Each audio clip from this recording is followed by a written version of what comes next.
اس بیماری کے اندر مبتلا ہے اور اس کے فضائل و مناقب ایسے بیان کرتے ہیں انسان اپنے تصور ہی نہیں کر سکتا کہ یہ کیا کچھ کہہ جاتے ہیں.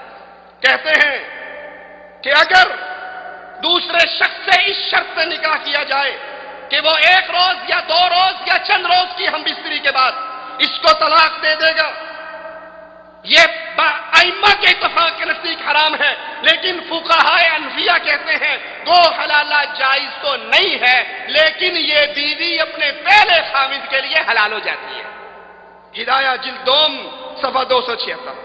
لیکن سنیے اللہ کی قسم، حلالہ خباثت، گندگی، فحاشی اور بے غیرتی ہے، مگر افسوس یہ کافر منہ کو لگی ہے چھوٹتی نہیں ہے. یہ مولویوں کو منہ کو لگی ہوئی بے غیرتی جس نے آج امت کی بے بہا بچیوں کی عزتوں کے جنازے نکال دیے، بے بہا غیرت مند بچیوں کو بدکارہ عورتوں میں تبدیل کر دیا. جب ان کا منہ ایک غیر مرد کو دیکھ لیتا ہے، یہ لہو زبان کو لگ جاتا ہے، پھر یہ رک سکتا؟ اللہ کی رحمت ہو تو ہو. اور سنیے، یہ فضائی باتیں نہیں، یہ ہمارے ہاتھ کے اندر دار الافتاء ادارہ منہاج القرآن، طاہر الپادری صاحب کا ادارہ، یہ ان کا فتویٰ ہے. ایک شخص کہتا ہے میں نے اپنی بیوی کو 3 طلاقیں دے دی، تو وہ کہتے ہیں کہ اب حلال ہونے کے لیے حلالہ ضروری ہے، حلال ہونے کے لیے حلالہ ضروری ہے. یہ دوسرا فتویٰ ہمارے ہاتھ میں، جامع اشرفیہ لاہور علماء دیوبند کا مدرسہ، وہاں بھی کوئی سوال کرتا ہے تو جواب میں کہتے ہیں دوبارہ نکاح کرنا ہے تو اس کا حلالہ کرنا ضروری ہے، حلالے کے بغیر یہ بیوی تیری بیوی نہیں بن سکتی. یہ تیسرا فتویٰ ہمارے ہاتھ میں، جامع نظامیہ رضویہ بریلوی علماء کا مدرسہ لاہور کا، اس میں بھی اس نے آ کر کہا کہ حضرت میں نے 3 طلاق دے دی. کہا اپنی بیوی کا نکاح کسی اور سے کر، وہ کنفرم ہم بستری بھی اس کے ساتھ کرے، جب یہ کرے گا تو پھر وہ حلال ہوگی اور دوبارہ تیرے نکاح کے اندر داخل ہوگی.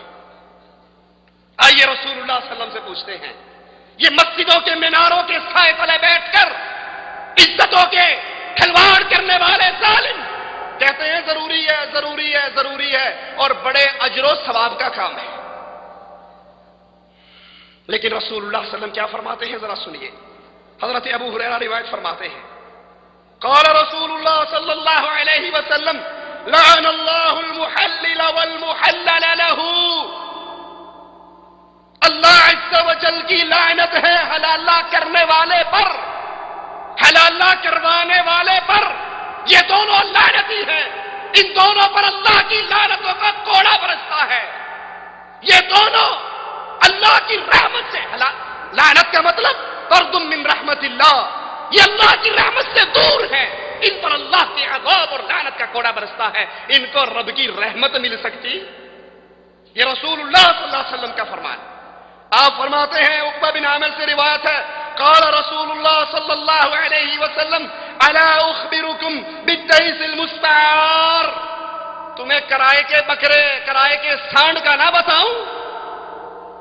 یہ حلالہ کرنے والا مولوی کرائے کا سانڈ، یہ کرائے کا بکرا، یہ مانگا ہوا بدماش، یہ چند لمحوں کے لیے عزت کا جنازہ نکالنے والا بے غیرت.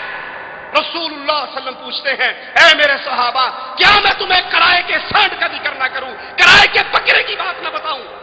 کہا قالوا بلا یا رسول اللہ، قال هو المحلل لعن اللہ المحلل والمحلل له. یہ کرائے کا سانڈ، یہ بے غیرت، یہ کرائے کا بکرا، یہ مانگا ہوا سانڈ، یہ وہ ہے جو کسی کی بیوی کے لیے حلالہ کرتا ہے. اللہ کی لعنت ہوتی ہے حلالہ کرنے والے پر بھی، کروانے والے پر، پیر پر بھی، مرید پر بھی، ملا پر بھی، نمازی پر بھی، جو اپنی لے کر آتا ہے. کل تک میرے قلعے نال بننی سی، آج اپنے قلعے نال بن کے سویرے پھر چھڑ دی، میں اپنے قلعے نال بن لگا. یہ بھیڑ بکری نہیں، یہ آدم کی بیٹی ہے، یہ مسلمان عورت ہے، یہ باعزت اور باغیرت مسلمان ہے، یہ ان کو ماننے والی ہے. ایک صحابیہ کا بیٹا شہید ہو گیا، آئی رسول اللہ صلی اللہ علیہ وسلم کے پاس پردے میں چھپی ہوئی. صحابہ نے کہا اس کو دیکھو، اس کا بیٹا مارا گیا اور یہ پورے پردے میں چھپ کر اپنے بیٹے کے بارے میں سوال کرنے کے لیے آئی. اس صحابیہ کے کان تک بھی بات پہنچ گئی. کہنے لگی سنو اور سنو یہ کہنے والوں کہ بچہ مرنے کے بعد پھر بھی یہ پردے پر قائم ہے. میرا بچہ مرا ہے، میری غیرت تو نہیں مری، میری غیرت تو باقی ہے، میری عزت تو باقی ہے. یہ عزتوں کا جنازہ نکالنے والا مولوی رسول اللہ صلی اللہ علیہ وسلم فرماتے ہیں یہ وہ ہے کرائے کا سانڈ جو لوگوں کے لیے حلالہ کرتا ہے. حلالہ کرنے والا، حلالہ کروانے والا، ان دونوں پر اللہ کی لعنت ہوتی ہے. عمر ابن خطاب فرماتے ہیں اگر میرے پاس کوئی مرد اور عورت حلالے والے کیس میں لائے گئے، پکڑے گئے اس جرم میں، پھر میں ان دونوں کو سنسار کر دوں گا، دونوں کو رجم کر دوں گا، کیونکہ یہ بھی زانی ہے اور وہ بھی زانیہ ہے. عبداللہ ابن عمر حلالے کو زنا قرار دیا کرتے تھے. ابراہیم نخعی فرماتے ہیں کہ یہ نکاح باطل ہے. امام مالک رحمہ اللہ فرماتے ہیں اگر زوج ثانی نے عورت کے زوج اول کے لیے حلال ہو جانے کی غرض سے نکاح کیا تو یہ نکاح فاسد ہے اور زوج اول کے لیے حلال بھی نہ ہوگی اگرچہ ثانی نے ہم بستری بھی کی ہو. شیخ الاسلام ابن تیمیہ رحمۃ اللہ علیہ فرماتے ہیں تمام صحابہ کرام کا اجماع ہے، اتفاق ہے اس مسئلے پر کہ حلالے کا نکاح حرام ہے. کوئی جائے اور سنائے جامعہ شرفیہ کے مفتیوں کو، ادارہ منہاج القرآن کے مفتیوں کو، جامعہ نظامیہ رضویہ کے مفتیوں کو، کوئی جائے سنائے عبد القادر آزاد کو، عبدالستار خان نیازی کو، جنہوں نے اس بری لعنت کو ایسا معاشرے کے اندر رواج دیا کہ عزتوں کے جنازے نکل گئے. اللہ کے نبی کے تمام صحابہ اس کے نکاح کو حرام جانتے تھے اور اس نکاح کو باطل جانتے تھے. شیخ محمد عبدہ لکھتے ہیں حلالہ کا نکاح متع کے نکاح سے بھی بدتر ہے اور زیادہ خرابی اور بے حیائی کا باعث ہے. حلالہ ایسی بغیرت چیز ہے جس کا تصور کوئی شریف النفس عورت نہیں کر سکتی، کوئی غیرت مند مرد نہیں کر سکتا. نکاح شرعی اس کا اعلان ہوتا ہے، اس کا ولیمہ ہوتا ہے، اس کی سج دھج اور تیاری ہوتی ہے، مبارکباد ملتی ہے، مٹھائیاں تقسیم ہوتی ہیں، کھانے کھلائے جاتے ہیں. عورت کو بھی مبارکباد اور تحائف ملتے ہیں، مرد کو بھی مبارکباد اور تحائف ملتے ہیں.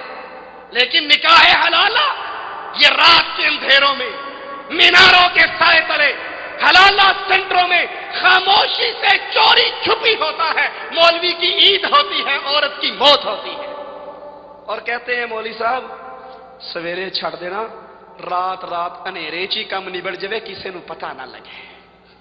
اللہ کے نبی نے فرمایا نکاح کی مشہوری کرو، نکاح کا اعلان کرو، اور یہاں چپکے سے رات کو اندھیرے میں اس کے حجرے میں ڈال جاتے ہیں اور صبح دوسرے دروازے سے لے جاتے ہیں. یہ حلالہ لعنتوں کا دروازہ کھول دیتا ہے. اس سے غیرت اور حمیت کی موت واقع ہوتی ہے. اور وہ عورت جب اس کے منہ کو بدکاری لگ جاتی ہے، وہ غیر مرد کا منہ دیکھ چکتی ہے، پھر وہ بے حیائی اور برائی کے راستوں پہ چل پڑتی ہے. لیکن مولویوں کی تو نفسانی خواہشات بھی پوری ہوتی ہیں اور حلالہ کرنے کے نوٹ بھی ملتے ہیں، پیسے بھی ملتے ہیں. اس لیے کیا کیا دروازے کھولے. فقہ حنفی کی مشہور کتاب در مختار کے اندر حلالے کے لیے ایک لطیف ہائے کیا کہوں اس کو، اتنا بڑا جرم، اتنا بڑا ظلم، ایک بڑا آسان سا ہیلا پیش کیا گیا. ہیلا کیا ہے کہ جب اس سے نکاح ہونا، نکاح کرتے ہوئے وہ اسے یہ کہہ دے کہ اگر میں تجھ سے ہم بستری کروں تو تجھے 3 طلاقیں بائن ہیں. یہ لطیف ہیلا ہے. اور جب نکاح ہو جائے گا، ہم بستری کرے گا، تو لازمی بات ہے اس نے نکاح کے وقت، نکاح کرنے سے پہلے چونکہ طلاق کی شرط لگا دی تھی، لہذا طلاق ہو جائے گی، صبح اٹھ کے یہ اپنے پہلے خامد کے گھر چلی جائے گی. حالانکہ رسول